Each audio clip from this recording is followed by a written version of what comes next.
Hey guys, I'm Julia from This Model Eats A Lot and I am here in beautiful Positano in Italy. Now it's my first time here and can I just say it is gorgeous.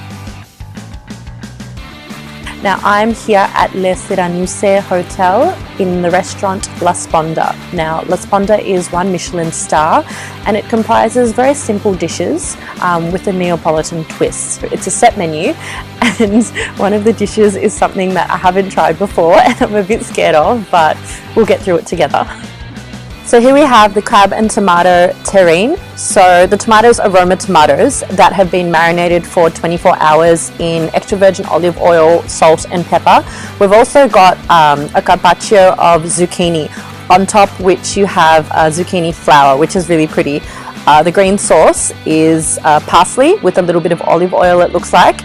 And on top, you've got the legs of the crab. So a terrine is basically a vegetable or a fish or a meat mixture which has been pre-prepared and then left to set or cool in a container and then typically is sliced and served. So as you can see, this is exactly how it's been prepared. Something that I've noticed straight away when I'm cutting into it is that everything has a layer. So I can see a little bit of gelatin and then the tomato, of course, and then in between the tomato you've got the shredded crab, which looks absolutely gorgeous. Okay, I'm trying to get everything on my fork right now to taste it.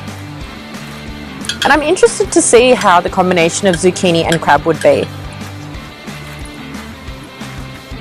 So you can taste the tomato in there actually, but it's a very it's a pared down tomato because obviously due to the marination, you can taste that salt and pepper that's in there. It's not as kind of acidic as tomato would normally be. You know, you get a real nuttiness from that zucchini which kind of comes through at the end and it really complements the butteriness of the crab. But then you've got that very, very slight sourness from the tomato with that little bit of hit of hotness from the pepper. It's just every single element of your taste buds is being enchanted, as we say.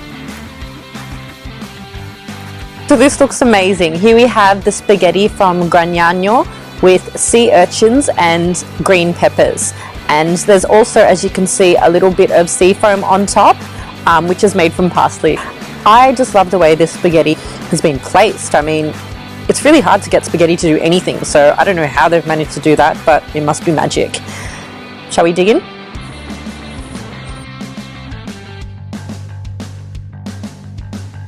Okay, so I've just completely ruined the spaghetti tower. I'm going to be really messy eating this, so I'm sorry. Warn you in advance.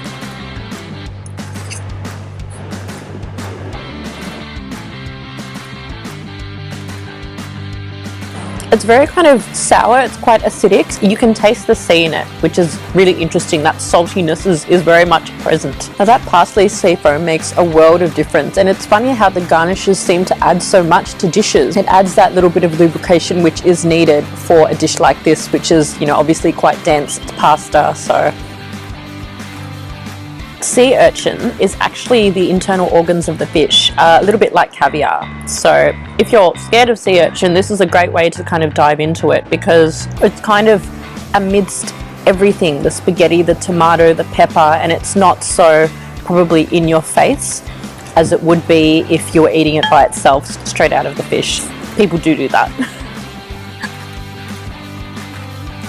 So here we have the Italian sea bass with almonds from Avola, which is a place in Sicily. A lot of the dishes that I have tasted today have been quite tomato based. So I wanted to see how this is a little bit different to the others. I'm expecting big things, obviously, this being a Michelin star establishment. Okay, I'm going to stop talking and I'm going to start eating, sorry.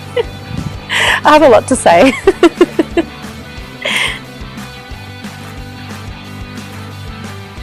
But what they've done is they've really used the tomato in every which way in this dish. I mean, you've got here the tomato peel that's been used. You've got the very ripe tomatoes over here. You've got the not so ripe tomatoes over here.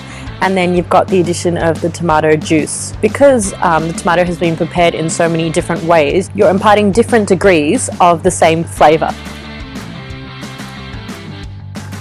Sea bass being quite a meaty kind of fish, it generally has a very high fat content which gives it quite kind of a rich buttery texture. I'm not feeling that the fat content is as high with Italian sea bass, so definitely there's a lot more meatiness to it rather than the sort of silkiness which I think is interesting because it shows how different fish can be all around the world, and the challenges that chefs have in enhancing flavors. Thank you so much for watching, guys. If you like the series, don't forget to subscribe and tell me what your favorite dish was, and tell me if you've ever eaten sea urchin, because I'd love to hear from you. I want to know how it was to cut it open if you did, and eat it just, you know, raw from the inside, because that's what I'm scared of. Alright guys, it was so nice to speak to you. Have a great day, and don't forget to eat a lot.